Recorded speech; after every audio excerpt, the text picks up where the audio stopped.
皆さん、ごきげんよう。上川かおりんです。ヤフー知恵袋を見ていたら、下記の質問がありました。今回は、こちらの質問にお答えしたいと思います。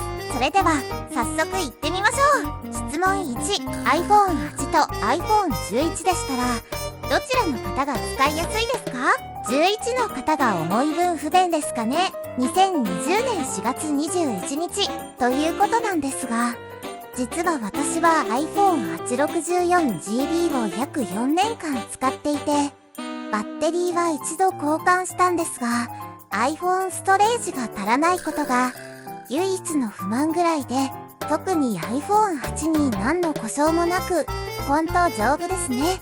快適に使っています。リセットは数回しました。ただ最近思うのは、iPhone8 は Wi-Fi 5に対応しているんですが、Wi-Fi 6対応ではありません。しかし私は、最近 Wi-Fi ルーターを Wi-Fi 6対応のバッファロー WSR3200AX 用イスに変えました。すると Wi-Fi 5の iPhone と Wi-Fi 6の iPhone では、インターネットの速度がどのくらい変わるんだろうということに非常に興味を持つようになりました。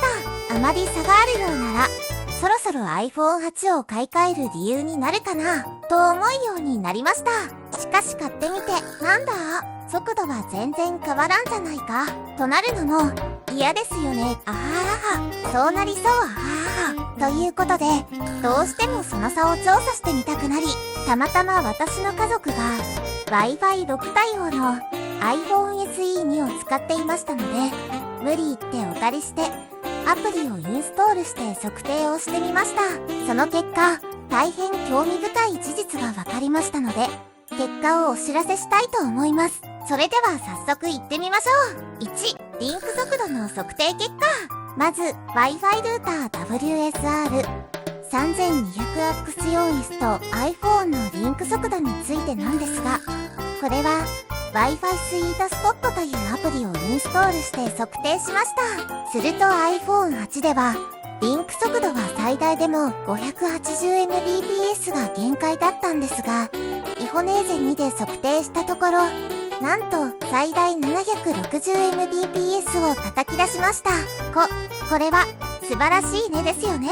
有線 LAN でも 840Mbps 程度が限界ですので、760Mbps も出ていれば、ほぼ Wi-Fi 6の限界値に近いのではないですかね。Wi-Fi 5対応の iPhone8 とは、180Mbps も差があることが分かりました。これは、もうよだれが出るほど、買い替えたくなりましたね。そういえば SE さんが、そろそろ発売ですよね。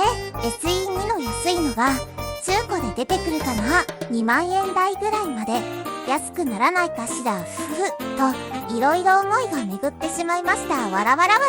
2、では、インターネットの速度に変化があるでしょうか。Google のスピードテストサイトで測定してみたところ、日曜の午前10時頃で、iPhone8 では 420Mbps 程度でしたが、iPhone SE2 では、なんと最大 530Mbps 出ていることが分かりました。約 100Mbps 程度速くなりました。早朝だと 600Mbps くらいいかないですか？無理かな？テスト前は機種を変えてもせいぜい 50Mbps 程度ぐらいだろう、改善してもと思っていたので、まあほぼ想定以上の結果となりました。